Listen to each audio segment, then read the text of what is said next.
अजमेर से खबर आ रही है। बता दें कि अजमेर के ऐतिहासिक आना सागर झील व वरुण सागर झील के डीसिल्टिंग के लिए 80 करोड़ के प्रोजेक्ट पर सियासत शुरू। अजमेर शहर कांग्रेस कमेटी अध्यक्ष डॉक्टर राजकुमार जयपाल की प्रेस कॉन्फ्रेंस में 80 करोड़ के बड़े घोटाले की जताई आशंका। मानसून से पहले मिट्टी निकालकर झीलों को गहरा करने की तैयारी पर उठाए सवाल। जोधपुर हाईकोर्ट और एनजीटी के आदेशों की दरकिनार करने का जड़ा आरोप।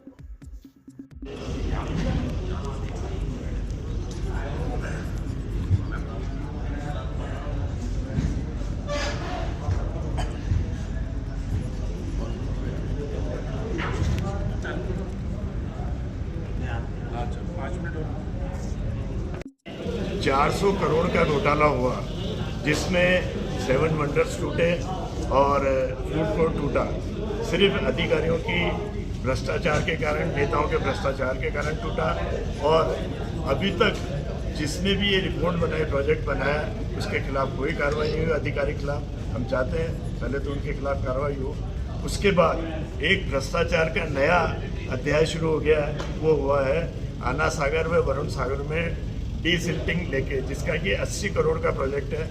उसका हम विरोध करते हैं क्योंकि हाईकोर्ट के, जोधपुर हाईकोर्ट के आदेश है कि आप डीसिल्टिंग वेटलैंड में नहीं कर सकते। ये बिल्कुल स्ट्रिक्टली मना है। इवन एनजीटी ने भी और जो डीसिल्टिंग आयोग है उसने भी मना कर रखा है कि आप इस पर डीसिल्टिंग नहीं कर सकते। अगर डीसिल्टिंग की गई तो मैरीन लाइफ को नुकसान होगा और जो पानी अभी तक वरुण सागर में, आना सागर में है, वो नीचे सीपेज में चला जाएगा और ख़राब हो जाएगा। जैसे पुष्कर की स्थिति हुई, वही वरुण सागर की और आना सागर की हो जाएगी। इस बारे में टेक्निकली विवेक पाराशर जी बताएंगे। अभी बताइए, ये आपको पता है कि पहले 400 करोड़ में जिस तरह से प्रशासन ने काम किया कि फूड कोर्ट टूट गई, 7 वंडर टूट गए, तो प्रशासन वही प्रशासन है जो ये भी प्रशासन सोच रहा है या जो काम कर रहा है। प्रशासन, मैं कहूँगा कि प्रशासन राजस्थान हाईकोर्ट से बड़ा नहीं है, प्रशासन एनजीटी से बड़ा नहीं है, प्रशासन जो है पर्यावरण मंत्रालय से बड़ा नहीं है, प्रशासन जो है ग्रीन ट्रिब्यूनल से बड़ा नहीं है। ग्रीन ट्रिब्यूनल और हाईकोर्ट ने कोई आदेश यूँ ही थोड़ी नहीं दिए कि सरसरी तौर पर देखा और आदेश कर दिया। आपको पता होगा जब यह आदेश अब्दुल रहमान का है कि 1947 की स्थिति बहाल रखी है, तो ये आदेश को यूँ ही थोड़ी नहीं दिया गया। यह आदेश पूरी वैज्ञानिक कारणों को, भौगोलिक कारणों को देख कर दिया गया है। खाली मिट्टी की खुदाई करके मिट्टी बेच देने से नहीं होगा। इन लोगों का बस चले तो ये लोग अजमेर को ही बेच दें, परंतु ये हाईकोर्ट के जो एनजीटी के आदेश है वो इनको मानने ही होंगे। ये 80 करोड़ का जो घोटाला होने जा रहा है, उसको समय पे चेताया जा रहा है। अजमेर के आना सागर की हत्या होने से बचाने के लिए प्रेस कॉन्फ्रेंस आज आयोजित की गई है कि आना सागर की जो दुष्प्रभाव होने वाले, जो प्रवासी पक्षी इस वेटलैंड की इस मिट्टी के कारण आते हैं, वो आना बंद हो जाएंगे। पहले जिस तरह से जलकुंभी का प्रकरण आप देख चुके हो, पूरा अजमेर उसको भुगत चुका है। मछलियां मर रही थी, इससे नाइट्रोजन और फास्फेट की कमी हो जाएगी, नीचे ऑक्सीजन नहीं होगी, मछलियां मर जाएगी, लोगों का जीना दुर्भर हो जाएगा।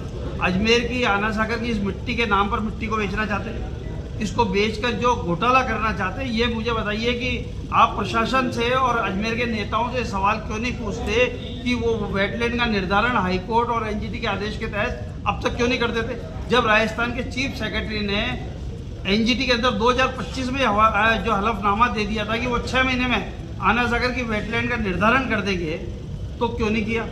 माननीय उच्च न्यायालय और एनजीटी के आदेश की बार बार अवहेलना क्यों कर रहे हैं?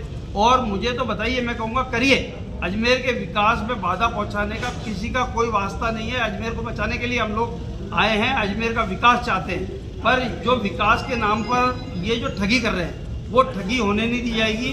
क्योंकि स्पष्ट रूप से इनको जब कहा गया है कि वेटलैंड का निर्धारण कर दीजिए, तो इसमें कौन से, मतलब क्या दिक्कत आ रही है इनको पहले वेटलैंड का निर्धारण कर ले, महीने भर में कर दीजिए, आप 2 महीने में कर दीजिए। इतनी जल्दबाजी क्या हो रही है? पहला मानसून तो है नहीं, पर इस मानसून की आड़ में कि ये मिट्टी निकले या ना निकले, ये 80 करोड़ रुपए सरकार की जेब से निकलकर इनकी जेबों में भर जाना चाहिए। देवनानी जी विधानसभा अध्यक्ष है जो उदयपुर से आते हैं, मैं तो ये कहता हूँ यदि उदयपुर में होते तो वहाँ की 5 जिले खत्म हो जाती। ये अजमेर में इन्होंने इसको इंडस्ट्री बना लिया, आना सागर और फाइसागर को, इससे पैसा कमाने में लगे हुए। जलकुंभी के कितने ट्रैक्टर निकले आज तक पता है? मिट्टी के कितने ट्रैक्टर निकले? ये मिट्टी को बेचेंगे, उससे पैसा कमाएंगे, इस 80 करोड़ के प्रोजेक्ट से पैसा कमाएंगे। अजमेर को बेचना इनका एकमात्र उद्देश्य है, क्योंकि इनका आखिरी कार्यकाल है। ये ट्रकों में समेटकर आना सागर मिट्टी के बहाने ये 80 करोड़ रुपए ले जाना चाहते हैं। और जबकि एनजीटी मिट्टी को बेचने नहीं देती है। पहले ये बड़ा प्रश्न नहीं है, ये जो हाईकोर्ट और सुप्रीम कोर्ट के आदेश है इसकी पालना कांग्रेस चाहती है कि आना सागर के किसी भी मछली को नुकसान